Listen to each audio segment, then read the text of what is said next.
অন্তর্বর্তী সরকারের উদ্যোগে আমিরাতে আটক ৫৭ বাংলাদেশির সাজা মওকুফ, সম্পাদকদের সঙ্গে বৈঠকে প্রধান উপদেষ্টা। আইসিটি আইনের মতো কালা কানুন বাতিলের দাবি।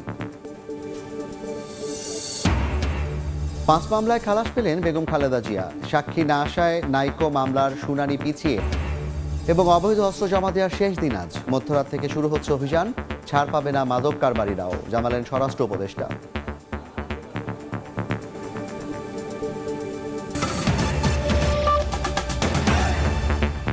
এদিকে রাওয়ালপিন্ডিতে ইতিহাস গড়া বাংলাদেশ দলকে অভিনন্দন জানিয়েছেন অন্তর্বর্তীকালীন সরকারের প্রধান উপদেষ্টা ডক্টর মোহাম্মদ ইউনূস। দেশে ফেরার পর নাজমুল হোসেন শান্তদের জন্য আয়োজন করা হবে সংবর্ধনা। পাশাপাশি শুভেচ্ছা জানিয়েছেন যুব ও ক্রীড়া মন্ত্রণালয়ের উপদেষ্টা আসিফ মাহমুদ সজীব ভুঁইয়া। ক্রীড়াঙ্গনে চলমান এমন সাফল্যকে জুলাই বিপ্লবের সুফল বলে দাবি করেন তিনি। আমার ও সরকারের পক্ষ থেকে আন্তরিক অভিনন্দন। পুরো জাতি তোমাদের নিয়ে গর্বিত। আনুষ্ঠানিক বিবৃতি দেয়া সহজ হলেও টাইগার অধিনায়ককে ব্যক্তিগতভাবে অভিনন্দন জানাতে কিছুটা বেগ পোহাতে হয় ডক্টর মোহাম্মদ ইউনূসের। একে তো ম্যাচ শেষের ব্যস্ততা, অন্যদিকে ক্রিকেটারদের সঙ্গে মোবাইল না থাকা। ডক্টর ইউনূসকে সেখান থেকে উদ্ধার করেন ক্রিকঅপসের ম্যানেজার শাহরিয়ার নাফিস।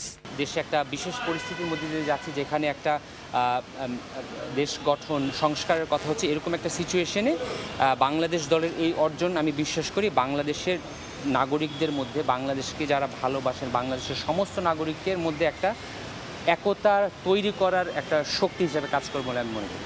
প্রধান উপদেষ্টার অভিনন্দন বার্তার কথা ম্যাচ পরবর্তী সংবাদ সম্মেলনে উল্লেখ করেন নাজমুল হোসেন শান্ত।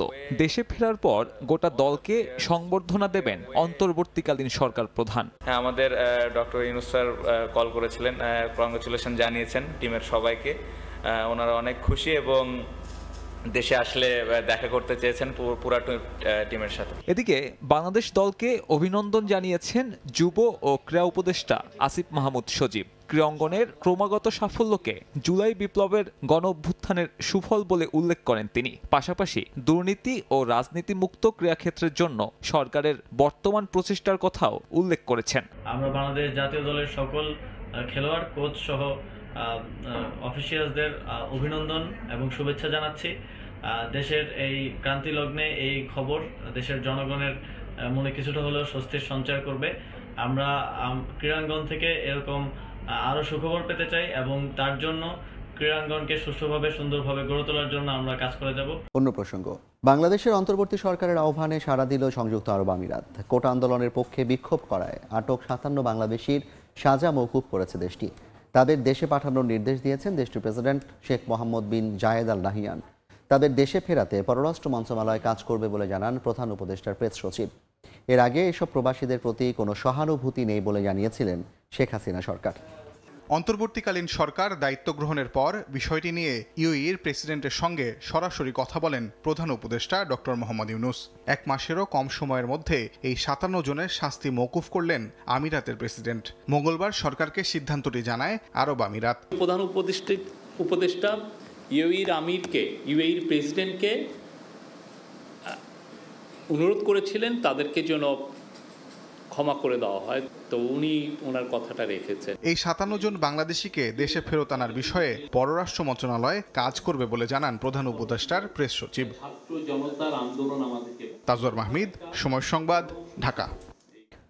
রাষ্ট্র সংস্কারে অন্তর্বর্তী সরকার অন্তত 2 বছর থাকা উচিত বলে মত দিলেন দেশের শীর্ষ দৈনিক পত্রিকাগুলোর সম্পাদক। সকালে রাষ্ট্রীয় অতিথি ভবন যমুনায় সম্পাদকদের সঙ্গে বৈঠক করেন প্রধান উপদেষ্টা ডক্টর মোহাম্মদ ইউনূস। এ সময় গণমাধ্যম কর্মীদের ওপর যথেচ্ছভাবে মামলার বিষয়ে প্রতিকার এবং নিপীড়ন হয় এমন আইনের সংশোধন চেয়েছেন সম্পাদকরা। দেশের মানুষের চাওয়া যাতে গণমাধ্যমে বাধাহীনভাবে প্রতিফলিত হয় সেদিকে খেয়াল রেখে কাজ করতে সম্পাদকদের আহ্বান জানিয়েছেন প্রধান উপদেষ্টা। মঙ্গলবার সকালে রাষ্ট্রীয় অতিথি ভবন যমুনায় দেশের শীর্ষ জাতীয় দৈনিকগুলোর সম্পাদকদের ডেকে বৈঠকে বসেন অন্তর্বর্তী সরকারের প্রধান উপদেষ্টা ডক্টর মোহাম্মদ ইউনূস। এতে অংশ নেন বিভিন্ন পত্রিকার 20 জন সম্পাদক। দীর্ঘক্ষণ ধরে চলে আলোচনা। অন্তর্বর্তী সরকার কোন কোন কাজ করবে, কতদিন ধরে চলবে এই প্রয়াস, এসবই প্রাধান্য পায় বৈঠকে। গণমাধ্যমের শীর্ষ নীতি নির্ধারকরাও তুলে ধরেন উদ্ভূত পরিস্থিতিতে সাংবাদিকদের অবস্থান। বৈঠক শেষে রাষ্ট্রীয় অতিথি ভবন যমুনার সামনে গণমাধ্যম কর্মীদের সঙ্গে কথা বলেন দ্য ডেইলি স্টারের সম্পাদক মাহফুজা নাম। তিনি জানান, সুনির্দিষ্ট অভিযোগ ছাড়া যেনতেনভাবে যাতে সাংবাদিকদের ওপর মামলা না হয় সে ব্যাপারে দৃষ্টি রাখতে সরকারকে জানিয়েছেন তারা। সাংবাদিকদের ব্যাপারে যে এরকম যত্রতত্র খুনের মামলা হচ্ছে এটা যেন বন্ধ হয় এবং এই ব্যাপারে সরকার যেন সুস্পষ্ট একটা অবস্থান নেন। মিডিয়া নিষ্পেষণে যতগুলো কালো আছে অ্যাটলিস্ট এই মুহূর্তে ঘোষণা হয় যে এগুলোতে সাংবাদিকের নিপীড়নের যেসব অধ্যায়গুলো আছে এগুলো কার্যত হবে না এবং এটা রিফর্মটা ওনারা সময় নিয়ে এটা করবেন। রাষ্ট্র সংস্কারে জনগণের মতামত যাতে গণমাধ্যমে যথাযথভাবে প্রতিফলিত হয় এমন আহ্বানও জানিয়েছেন প্রধান উপদেষ্টা। অন্তর্বর্তীকালীন সরকার কতদিন এটা থাকবে এটা আমাদের কাছে উনি জিজ্ঞেস করেছেন। জাতি কি চায়, কয় বছর হতে পারে, 2, 3, 5, এটা নিয়ে উনি ওনার কোনো নিজস্ব কোনো চিন্তা নাই। উনি চান জনতার চিন্তাটা জানতে এবং সেই ব্যাপারে উনি মিডিয়াকে আহ্বান করেছেন। পরে ফরেন সার্ভিস একাডেমিতে বৈঠকটির বিস্তারিত তুলে ধরে ব্রিফ করেন প্রধান উপদেষ্টার প্রেস সচিব। তিনি বলেন, সরকারের ক্ষমতায় থাকার যৌক্তিক সময় নিয়ে মত দিয়েছেন সম্পাদকরা। তিনি সরাসরি তাদের কাছে জানতে চেয়েছেন যে যৌক্তিক সময়টা কি, এটা কি 1 বছর না 6 মাস না 2 বছর না 3 বছর। বলেছেন যে হাতে আপনার কাজটা কি, কাজের উপরে তো আপনি নির্ভর করবে যে আপনি কতক্ষণ এই কাজটা করতে কত সময় লাগবে। গণমাধ্যমে যথাযথভাবে সরকারের দোষ ত্রুটি নিয়ে প্রতিবেদন করতেও সরকার প্রধান উৎসাহ দিয়েছেন বলে জানানো হয় ব্রিফিংয়ে। কিছু কিছু জায়গায় আমাদের যদি দোষ ত্রুটি থাকে সেগুলো নিয়েও আপনারা বলেন। দেবাশিস রায়, সময় সংবাদ, ঢাকা। সময় সংবাদে আরও থাকছেন। নামছে বানের পানি, স্পষ্ট হচ্ছে ক্ষতচিহ্ন, মাথা গোঁজার ঠাঁই হারিয়ে দিশেহারা কয়েক লাখ মানুষ, এখন পর্যন্ত প্রাণহানি 71 জনের, পুনর্বাসনের আশ্বাস উপদেষ্টার।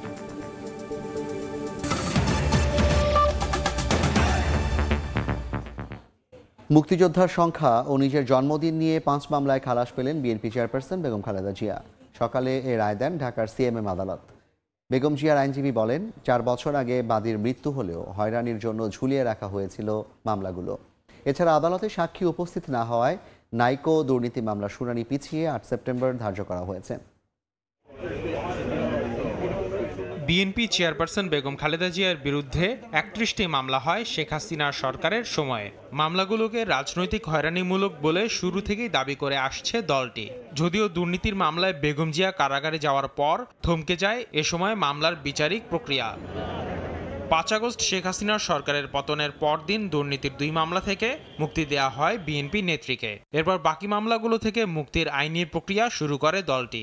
এর মধ্যে প্রথম ধাপে মঙ্গলবার মানহানি সংক্রান্ত 5টি মামলা থেকে খালাস চেয়ে আদালতে আবেদন করেন তার আইনজীবীরা। শুনানি শেষে বিএনপি নেত্রীকে খালাস দেন আদালত। বাদী যারা তারা প্রত্যেকে আওয়ামী লীগের পৃষ্ঠপোষক ছিলেন। বেগম জিয়ার আইনজীবীরা জানান, 4 বছর আগে মারা গেছেন মামলার বাদী এবি সিদ্দিকী। এরপরও হয়রানির উদ্দেশ্যে ঝুলিয়ে রাখা হয় মামলাগুলো। এবি সিদ্দিক নামে একজন লোক ছিলেন, তিনি মারা গেছেন 4 বছর আগে, কিন্তু তার মামলা এখনো মরে নাই, যেটা আজকে খালাস পেলেন ম্যাডাম খালেদা জিয়া। এই মামলা মিথ্যা, এটা শুধু মিথ্যা নয়, এটা ছিল আওয়ামী লীগের সরকারের কাল্পনিক মামলা। এদিকে সাক্ষী উপস্থিত না হওয়ায় নাইকো দুর্নীতি মামলার শুনানি পিছিয়ে 8 সেপ্টেম্বর ধার্য করেছেন আদালত। সাক্ষী আসে নাই, সেহেতু আমরা বলেছি মামলাটির যেহেতু কোনো মেরিট নাই, আমরা মামলাটি ক্লোজ চেয়েছিলাম, যে মামলার কার্যক্রম শেষ করার জন্য বলেছি কোর্টকে। কোর্ট বলেছে যদি সাক্ষী না আসে নেক্সট ডেট 8-9 তারিখে সাক্ষী না আসলে মামলার কার্যক্রম শেষ করে মামলা আর্গুমেন্টে চলে যাবে। কানাডিয়ান প্রতিষ্ঠান নাইকোর সঙ্গে অস্বচ্ছ চুক্তির মাধ্যমে রাষ্ট্রের আর্থিক ক্ষতি ও দুর্নীতির অভিযোগে 2007 সালের ডিসেম্বরে বেগম জিয়া সহ 5 জনের বিরুদ্ধে মামলাটি করে দুদক। একই অভিযোগে শেখ হাসিনার বিরুদ্ধে মামলা হলেও পরে হাইকোর্টের নির্দেশে তা বাতিল হয়ে যায়। আসিফ মোহাম্মদ সিয়াম, সময় সংবাদ, ঢাকা। ভারতের যোগসাজশে আওয়ামী লীগ পরিকল্পিতভাবে বিডিআর হত্যাকাণ্ড ঘটিয়েছিল এমন অভিযোগ করে স্বাধীন কমিশনের মাধ্যমে তদন্ত করে সুষ্ঠু বিচারের দাবি জানিয়েছে বিএনপি। দুপুরে রাজধানীর গুলশান কার্যালয়ে সংবাদ সম্মেলনে দলটির নেতারা জানান, দেশপ্রেমিক সেনাবাহিনীর নৈতিকতা ভেঙে দিতে এবং দেশকে একটি ব্যর্থ রাষ্ট্রে পরিণত করতেই এ হত্যাকাণ্ড ঘটানো হয়েছিল। নারকীয় হত্যাকাণ্ডের পেছনে কারা? মঙ্গলবার দুপুরে গুলশানে বিএনপি চেয়ারপারসনের কার্যালয়ে সংবাদ সম্মেলন করে নৃশংস এই হত্যাকাণ্ডের পুনর্তদন্ত করে অন্তর্বর্তী সরকারের কাছে সুষ্ঠু বিচারের দাবি জানায় বিএনপি। বিডিআর হত্যাকাণ্ডের আমরা একটা সুষ্ঠু পরিণতি দেখতে চাই, বিচার চাই। আমরা আশা করি দ্রুত তারা তদন্ত কাজ এবং বিচার কাজ সম্পন্ন করবেন। বিএনপির অভিযোগ, সাবেক প্রধানমন্ত্রী, তার দল আওয়ামী লীগ ও পাশের দেশের যোগসাজশে এই হত্যাকাণ্ড হয়েছে। হত্যাকাণ্ডটি একটি সুপরিকল্পিত সরকারি দল শেখ হাসিনা এবং আওয়ামী লীগ নেতৃবৃন্দের যোগসাজশেই সম্পন্ন হয়েছিল। 22শে ফেব্রুয়ারি তারিখে আওয়ামী লীগ নেতা ওয়ার্ড কাউন্সিলর তোরাব আলীর বাসায় আওয়ামী লীগের শীর্ষ পর্যায়ের নেতৃবৃন্দের একটি বৈঠক হয়। এই বিদ্রোহটি কিভাবে সংগঠিত হবে, কিভাবে হত্যাকাণ্ড চালানো হবে, কিভাবে লাশ গুম করা হবে, সকল পরিকল্পনা এই মিটিংয়ে আওয়ামী লীগের এই সভায় স্থির করা হয়। হত্যাকাণ্ডের পরের দিন সেনাবাহিনীর সদস্যদের মধ্যে ক্ষোভের সৃষ্টি হয়েছিল। তবে শেখ হাসিনা পরবর্তীতে এই বাহিনীকে এমনভাবে ব্যবহার করেছে যে তারা দলীয় কর্মীর মতো কথা বলেছেন। তবে ছাত্র আন্দোলনে সেনাবাহিনীর সহযোগিতার প্রশংসা করেন হাফিজ। ছাত্র জনতার বিপ্লবে পূর্ণাঙ্গ সহায়তা করার জন্য বাংলাদেশের বর্তমান সেনাবাহিনী প্রধান এবং বাংলাদেশ সেনাবাহিনী এবং সামরিক বাহিনীর সকল সদস্যদেরকে আমরা আন্তরিক ধন্যবাদ জানাচ্ছি। বিডিআর হত্যাকাণ্ডের সুষ্ঠু বিচার নিশ্চিতে বর্তমান স্বরাষ্ট্র উপদেষ্টার উদ্যোগকে স্বাগত জানিয়ে তদন্ত কমিটির প্রতিবেদন জাতির সামনে প্রকাশের আহ্বানও জানানো হয় সংবাদ সম্মেলনে। রহস্য উন্মোচিত হবে বলে আমরা দৃঢ়ভাবে বিশ্বাস করি। আলতাফ হোসাইন, সময় সংবাদ, ঢাকা। বৈষম্য বিরোধী ছাত্র আন্দোলনে স্বজন হত্যার দায়ে সাবেক প্রধানমন্ত্রী শেখ হাসিনা সহ তার মন্ত্রিসভার সদস্যদের বিচারের দাবি জানিয়েছেন নিহতদের পরিবারের সদস্যরা। জামায়াত ইসলামী আয়োজিত মতবিনিময় ও আর্থিক অনুদান প্রদান অনুষ্ঠানে গণহত্যার দায়ে আওয়ামী লীগকে নিষিদ্ধেরও দাবি জানায় জামায়াত। তবে পৃথক অনুষ্ঠানে গত 16 বছরে জামায়াতের ওপর আওয়ামী লীগ সরকার যে নির্যাতন করেছে তা ক্ষমা করার ঘোষণা দেন জামায়াতের আমির।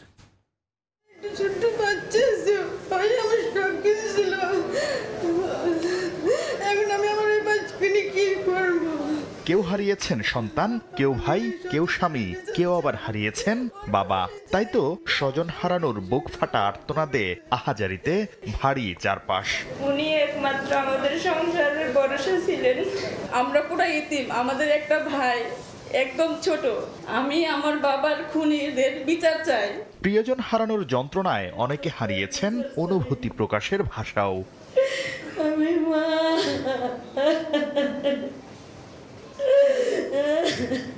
মঙ্গলবার বৈষম্য বিরোধী ছাত্র আন্দোলনে শহীদ পরিবারের সদস্যদের সঙ্গে মতবিনিময় ও আর্থিক অনুদান প্রদানের অনুষ্ঠানের আয়োজন করে জামায়াতে ইসলামীর ঢাকা মহানগরী দক্ষিণ শাখা।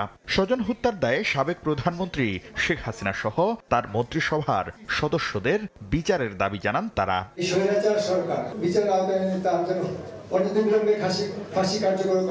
আমি শেখ হাসিনার বিচার চাই আর তার ফাঁসি চাই। আমার স্বামীকে সে খুন করেছে, হত্যা করেছে। স্বৈরাচার সরকারের পতন আন্দোলনকে কেন্দ্র করে গণহত্যার দায়ে আওয়ামী লীগকে নিষিদ্ধের দাবি জানান জামায়াতে ইসলামীর নেতারা। খুনের দায়ে তাদেরকেও ফাঁসির মঞ্চে না নেওয়া পর্যন্ত আমাদের আন্দোলন থামবে। এমন পদক্ষেপ গ্রহণ করা উচিত যাতে করে আগামী দিনে বাংলাদেশে জনগণকে উপেক্ষা করে কোন ধরনের ফ্যাসিবাদী চরিত্র মাথা উঁচু করে দাঁড়াতে না পারে।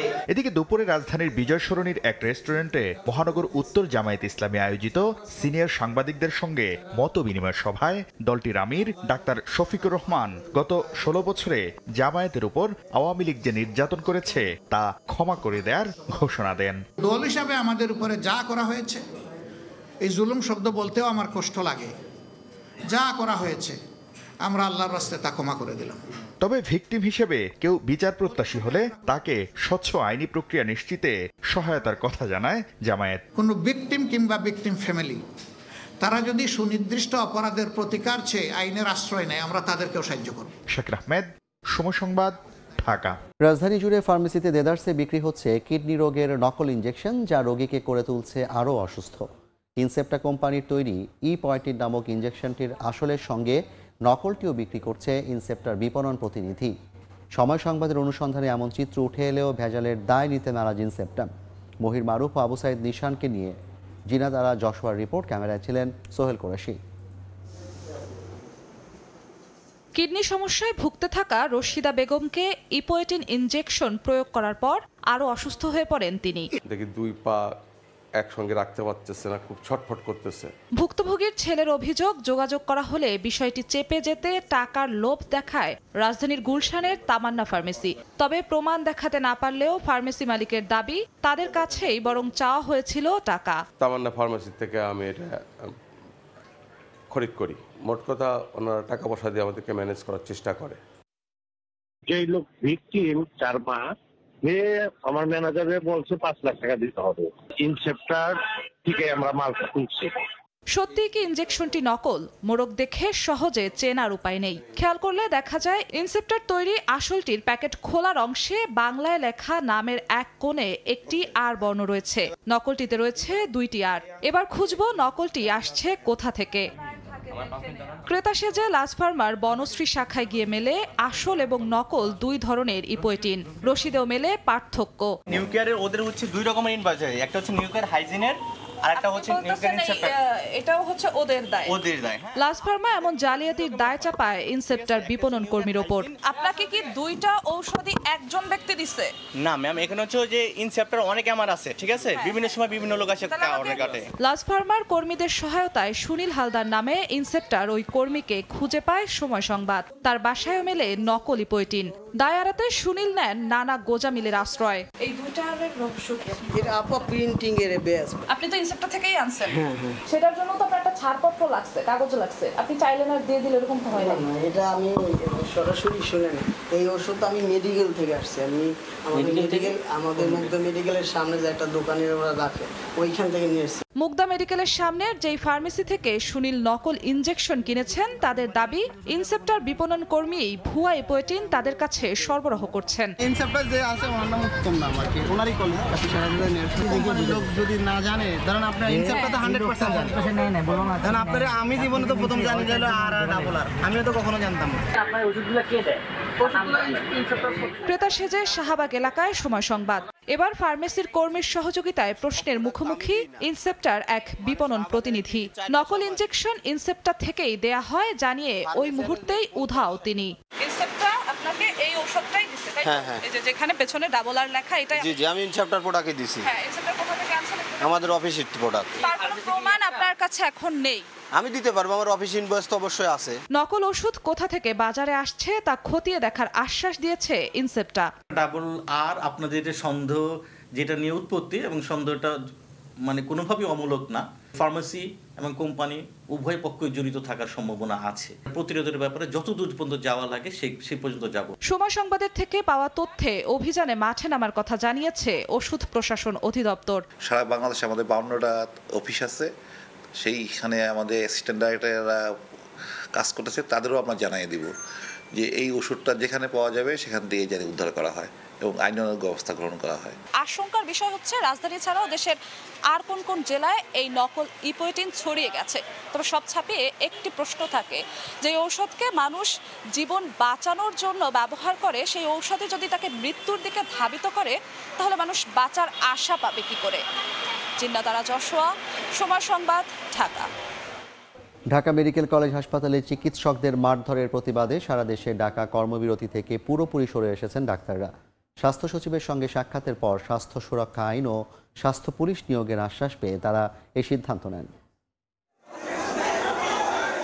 শনিবার রাতে 3 দফায় ঢাকা মেডিকেলের চিকিৎসকদের ওপর হামলা করে রোগীর স্বজন ও কিছু শিক্ষার্থী। এর পরদিন সকালেই সারা দেশের সব সরকারি বেসরকারি হাসপাতাল শাটডাউনের ঘোষণা দেন ভুক্তভোগী চিকিৎসকরা।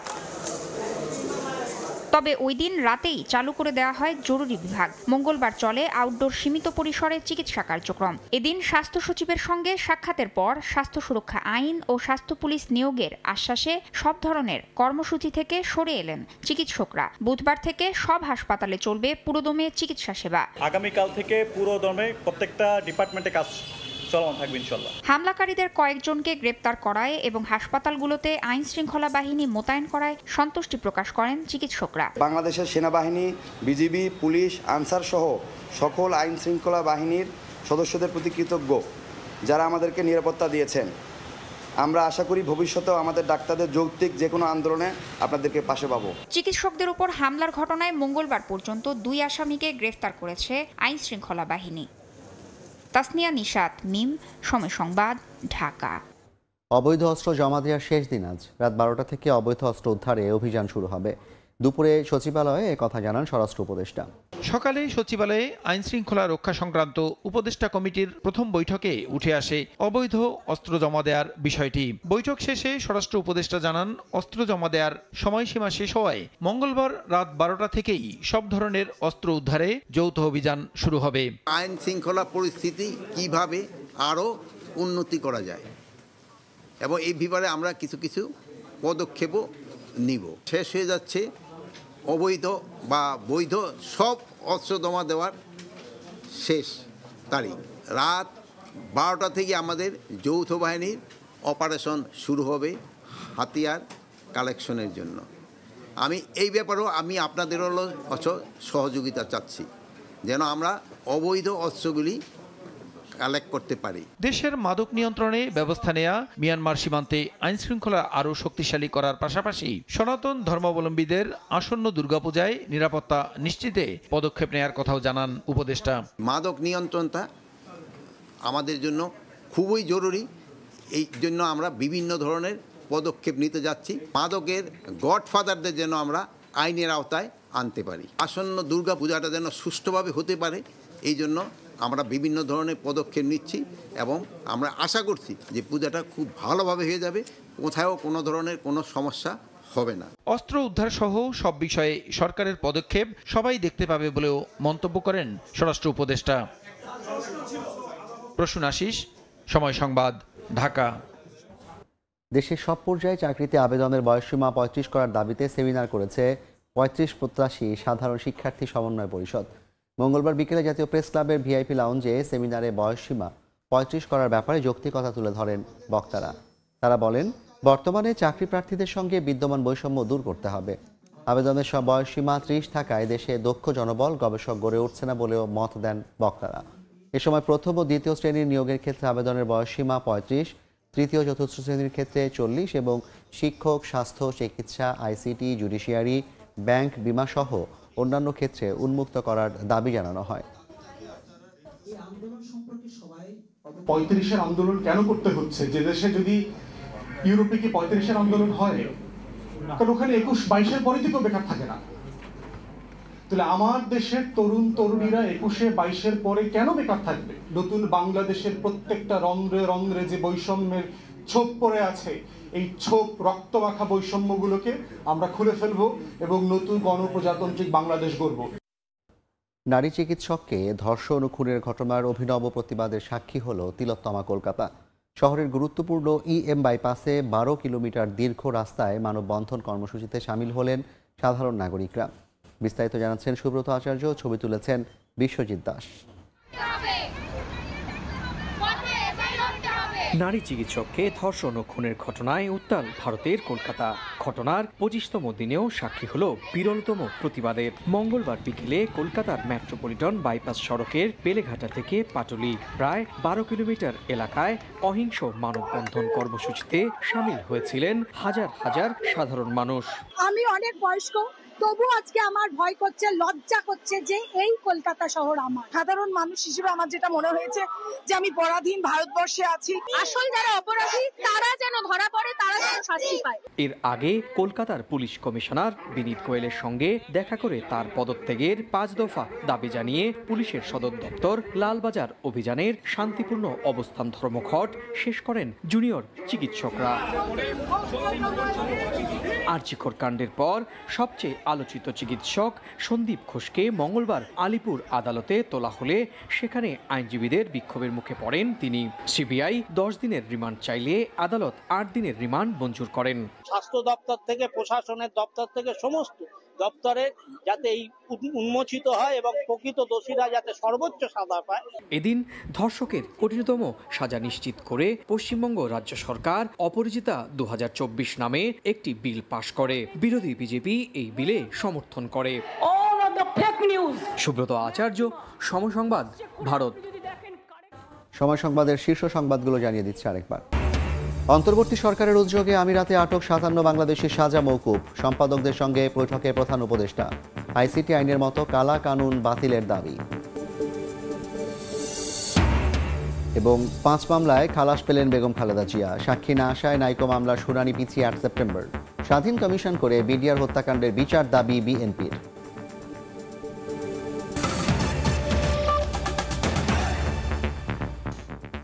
এই ছিল সময় সংবাদে, সঙ্গে থাকুন সময়।